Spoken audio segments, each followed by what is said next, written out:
할렐루야. 기쁘게 하나님을 예배하는 귀한 성도들이 되시기를 축복합니다. 10월의 마지막 주일입니다. 오늘 이 귀한 날도 의미 있게 그리고 예배드리며 예수님을 만나는 시간이 되실 수 있기를 축복합니다. 2021년 영국 크리스천 투데이에 이슬람교에서 기독교로 개정한 한 청년의 이야기가 기사로 실렸습니다. 안와르라고 알려진 이 청년은요, 그냥 이슬람교를 믿던 사람이 아니었습니다. 그의 아버지는 시리아 알라위트라는 지역에서요, 이슬람교의 쉐이크 역할을 하던 사람이었습니다. 이 쉐이크라는 게 어떤 사람인가, 얼마나 대단한 사건인가, 우리로 치면 한 지역에 있는 제일 큰 교회 목사님 아니면 가장 영향력 있는 목사님의 아들이 스님이 되거나 아니면 무당이 된 것과 비슷한 사건입니다.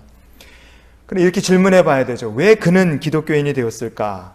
아나르 이 사람은요, 시리아 전쟁이 나면서 도저히 미래의 희망이 보이지 않았다고 합니다.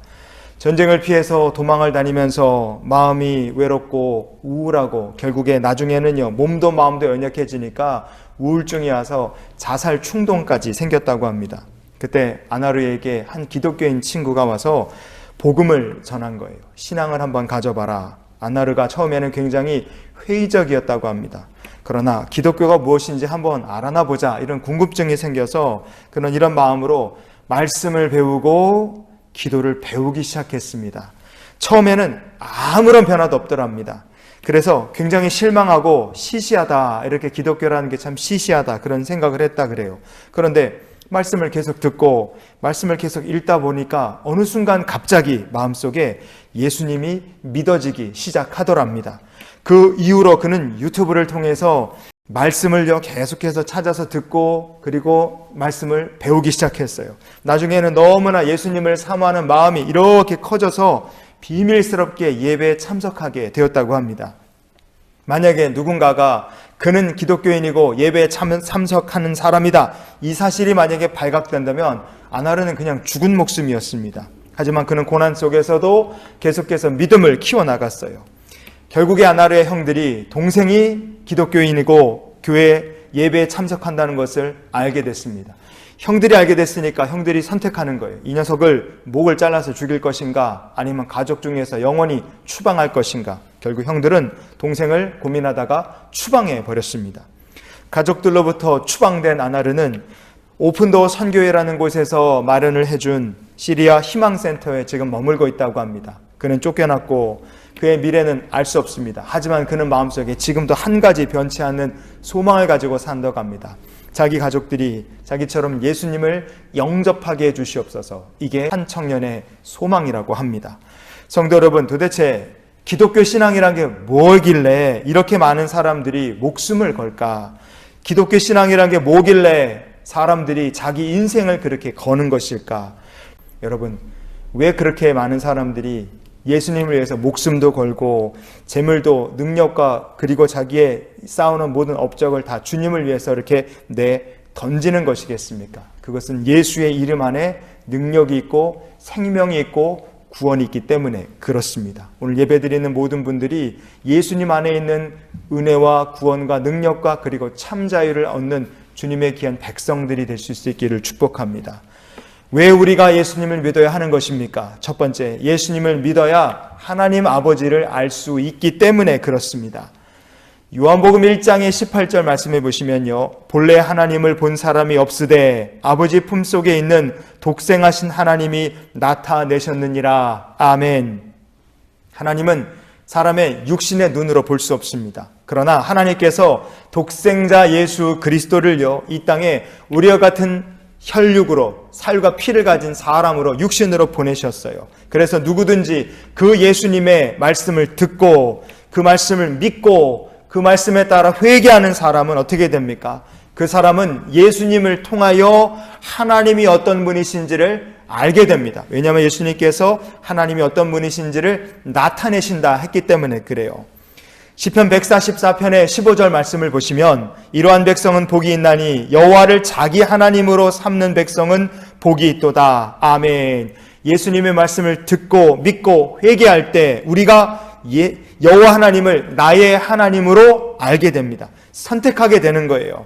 하나님을 선택하게 되면 어떤 일이 벌어지느냐? 요한 1서 4장의 19절을 보시면 우리가 사랑함은 그가 먼저 우리를 사랑하셨음이라. 아멘. 우리가 예수님을 믿게 되면 하나님께서 나를 먼저 사랑해 주셨다는 것을 알게 됩니다.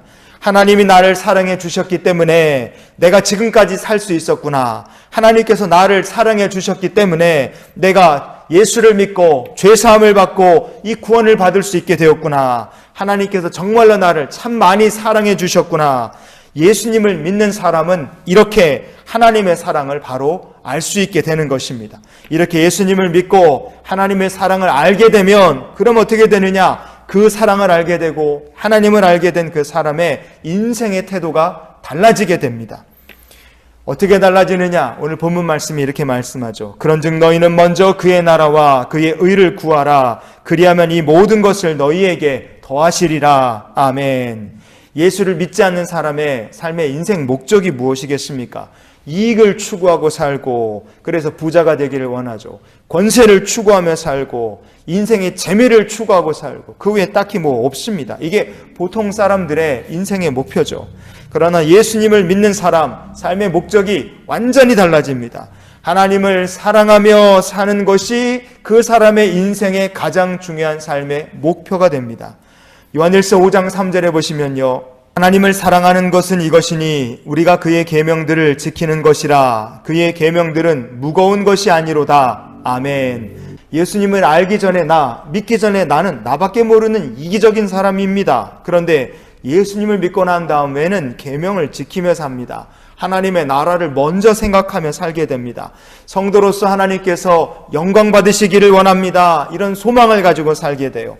내가 높아지는 것이 아니라 하나님의 이름이 높아지기를 소망하며 살게 돼요. 내가 물질을 움켜쥐고 사는 것이 아니라 한 영혼이라도 더 구원을 받기 위하여 하나님 내게 주신 것을 나누게 하시고 베풀게 해주시옵소서. 이런 소망 가지고 사람이 베풀고 나누며 삽니다. 이렇게 인생에 추구하는 것이 완전히 달라지기 때문에 하나님께서 그런 사람들을 도우십니다. 그의 인생의 모든 것을 더하여 주십니다. 우리가 이렇게 예수를 믿고 하나님의 나라 영광을 위해 사는 복된 성도들이 될 수 있기를 축복합니다. 여러분, 무어의 법칙이란 거 혹시 들어보셨습니까? 무어의 법칙이 뭐냐? 반도체의 성능은 18개월마다 2배씩 증가한다라는 이론입니다. 이 법칙을 만든 사람이 고든 무어라는 분이에요. 이분은 어떤 사람인가? 사람도 생각하고 계산하는 뇌가 있지 않습니까? 컴퓨터에도 계산하는 뇌가 있어요. 그 컴퓨터의 두뇌에 해당하는 CPU를 만드는 회사, 인텔이라는 회사의 창업자가 바로 고든 무어라는 분입니다. 이분이 1929년생이세요. 그런데 아직도 살아계십니다. 건강하세요. 재산이 약 101억 달러 정도 된다고 합니다. 우리나라 돈으로 한 14조 원, 한 15조 원 정도 되는 큰 부자십니다. 그런데 이분은 은퇴한 다음에 뭘 하고 사시는가? 97년도에 인텔 회장직에서 은퇴했습니다. 그리고 2000년에 부인인 베티 여사와 함께 고든 베티 무어 파운데이션, 그래서 고든 베티 무어 재단이라는 것을 만들었고, 그 이후로 지금까지 계속해서 어려운 사람들, 힘든 사람들을 돕고 나누고 베풀며 살고 있습니다. 2021년까지 기부한 재산이 우리나라 돈으로 10조 원 정도 되는 큰 돈을 이분이 기부하고 사셨다 그래요. 재산이 많아서 이렇게 엄청난 많은 돈을 그냥 다른 사람들을 위해 퍼주고 사는 것이냐? 그렇지 않습니다. 이분들이 이렇게 하는 것은 믿음 때문입니다. 마태복음 10장 8절에 보면 뒷부분에 이렇게 돼 있어요. 너희가 거저 받았으니 거저 주라. 예수님이 이렇게 말씀하신 거죠. 너희가 거저 받았으니 거저 주어라. 고든 무어 회장과 베티 무어 여사는 둘 다 크리스천입니다. 그래서 복지재단을 만들고 하나님께서 주신 재물을 베풀고 나누며 살고 있습니다. 성도 여러분, 우리가 크리스찬입니다. 오늘 예배 드리시는 분들, 여러분 게으름 피지 마시고 부지런히 일하고 하나님께서 복 주시는 인생이 되시기를 바랍니다. 왜 크리스찬이 복을 받아야 되고 왜 크리스찬이 부자가 되어야 하느냐? 그 이유는 간단하죠. 크리스찬은 우리는 한 사람이라도 더 예수님을 만날 수 있도록 많이 베풀고 많이 나누고 많이 섬기며 살아야 하는 사람들이기 때문입니다. 오늘 본문 마태복음 6장 33절에 너희는 먼저 그의 나라와 그의 의를 구하라. 그리하면 이 모든 것을 너희에게 더하시리라. 아멘. 우리가 성경을 읽고 듣고 믿고 회개하면 마침내 예수님을 알게 됩니다. 그렇게 예수님을 믿게 된 사람이 수억 명이 넘어요. 예수님을 알게 되면 전능하신 하나님을 알게 됩니다. 그럼 그때부터 사람은 시시한 인생, 허무한 인생을 살게 되지 않습니다. 그런 인생을 살 수가 없어요. 자기 인생을 허랑방탕하게 보낼 수 없습니다. 왜냐하면 우리가 하나님의 나라와 하나님의 영광을 위하여 살아야 하기 때문에 그렇습니다. 하나님을 위하여 사는 사람 매일매일 감사하고 매일이 즐겁습니다. 왜냐하면 하나님께서 그런 성도를 도우시고 모든 것을 더하여 주시기 때문에 그래요. 그러니 오늘 함께 말씀을 나누는 우리 모두가 예수님을 구주로 영접하고 하나님의 나라와 영광을 위해 사는 주님의 백성들이 되시기를 예수님 이름으로 축원을 드립니다. 두 번째이자 마지막으로 왜 우리가 예수님을 믿어야 하는 것입니까? 둘째, 부활이 있기 때문에 그렇습니다. 2005년도 6월 12일 날 이스라엘에 마사다라는 유적지가 있습니다. 그런데 그 마사다 요새에서요, 발굴을 하다가 유적지에서 2000년 전에 이 종려나무 씨앗이 발견이 됐어요. 이 씨앗을 처음 발견했을 때 너무 바짝 말라서 쪼글쪼글해져 있었습니다. 도저히 이 씨앗이 생명이 남아있다라고는 믿기 어려울 만큼 그렇게 형편없는 모습이었습니다. 그런데 학자들이 씨앗을 물에다 적시고 해조류로 만든 성분의 비료를 주니까 6주쯤 있다가 놀랍게도 2000년 된 종려나무 씨앗이 터서 자라기 시작했어요. 무려 2000년 만에 싹을 틔우고 화분에서 종려나무가 무럭무럭 자라게 됐습니다. 학자들은 2000년 만에 싹을 틔운 그 종려나무를 무드셀라 나무라고 이름 부르게 됐어요. 여러분, 2000년 동안 씨앗으로 있고 발견됐을 때는 이게 과연 살아있나 싶을 만큼 그렇게 죽은 것 같아 보이는 식물이었습니다. 그러나 그런 식물도 다시 살아나 꽃을 피웠어요. 만물의 영장인 인간은 어떨까요? 사람이 한 100년쯤 살다가 확 죽으면 그러면 소멸되고 영원히 끝입니까? 아닙니다. 죽은 다음에 모든 인간에게 부활이 기다리고 있습니다. 제가 왜 모든 인간이라 말하느냐? 요한복음 5장 29절에 보시면 선한 일을 행한 자는 생명의 부활로, 악한 일을 행한 자는 심판의 부활로 나오리라. 아멘. 예수 믿는 사람과 예수 믿지 않는 사람의 부활과 영생은 완전히 달라요. 로마서 2장 7절에 보면 참고 선을 행하여 영광과 존귀와 썩지 아니함을 구하는 자에게는 영생으로 하시고 그랬습니다. 어떤 사람이 살아생전에 고난이 오고 환난을 만나도 참고 예수를 믿습니다. 어떤 사람이 아무리 어려운 일이 있어도 하나님의 영광과 존귀하심 그리고 그 영광을 구하면서 살았습니다. 이런 사람은 나중에 생명의 부활로 영생을 얻게 됩니다.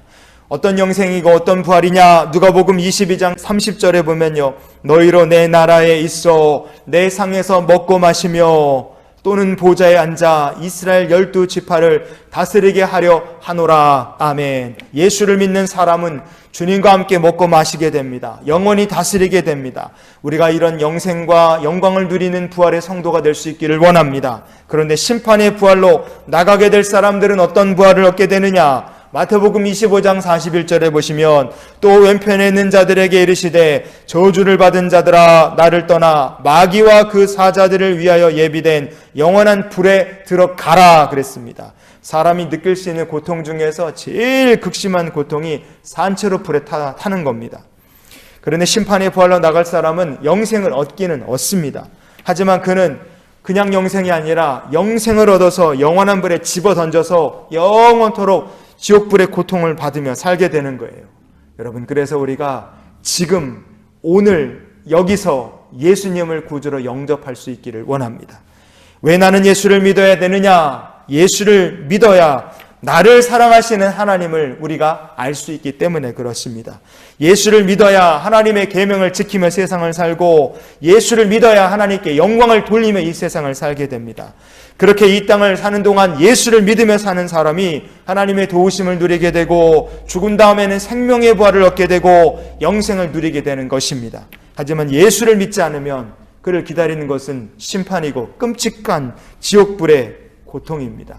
여러분, 그래서 우리가 예수님을 꼭 믿고 믿지 않는 가족들에게도 예수님을 전하는 복음의 일꾼들이 되길 원합니다. 그래서 이런 기도로 다가오는 한 주간을 살았으면 좋겠어요. 예수님을 나의 구주로 영접하게 하옵소서.